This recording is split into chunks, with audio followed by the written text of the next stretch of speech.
এই মুহূর্তে আমরা পেয়ে গেলাম গয়েশপুর কল্যাণচক্রের ঝুলনের এই বছরের যে রূপকার, আমাদের সকলের প্রিয় শিল্পী উইলিয়াম সরকার দাদাকে। তো কেমন আছো? ভালো আছি।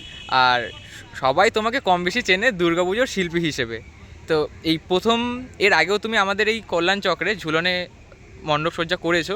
তো এই বছর তোমার ভাবনায় যে রয়েছে দীঘার জগন্নাথ মন্দির, এটা কীভাবে ফুটিয়ে তুলছো? আমরা অ্যাকচুয়ালি কল্যাণচক্রের মাঠে এর আগেও বহুবার কাজ করেছি।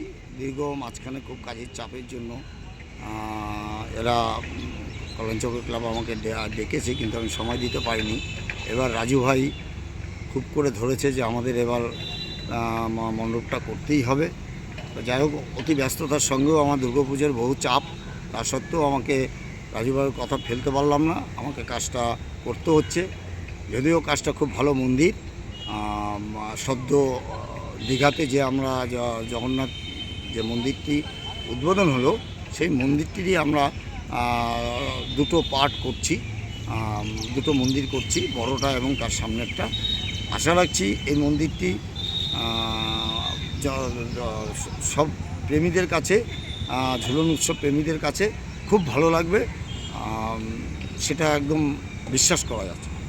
তো মানে উপাদান কি কি ইউজ করছো? আমরা ওখানে অ্যাকচুয়ালি ওটা কাপড়েরই হচ্ছে। কাপড়ে যেহেতু মন্দিরটির মধ্যে যে শুধু বহু কাঠের কাজ রয়েছে, আমরা কাপড়ের মাধ্যমে এবং ফোমের মাধ্যমে আমরা পুরো প্যান্ডেলটি।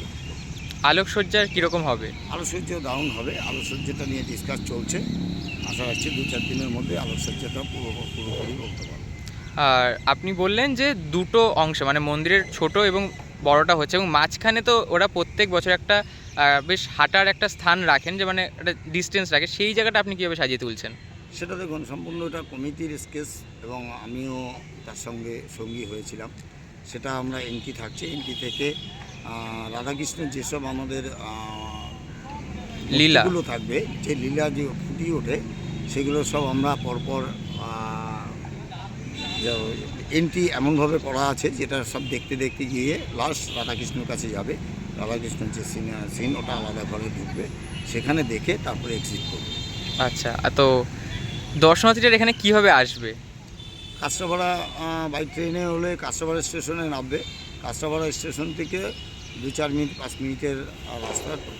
টোটোতে উঠলেই বেদীভবন কল্যাণচক্রের মাঠ, ঝুলন উৎসবের মাঠ বললেই সবাই চিনবে। ধন্যবাদ, আর ঝুলনের জন্য অনেক অনেক অগ্রিম শুভেচ্ছা। ধন্যবাদ।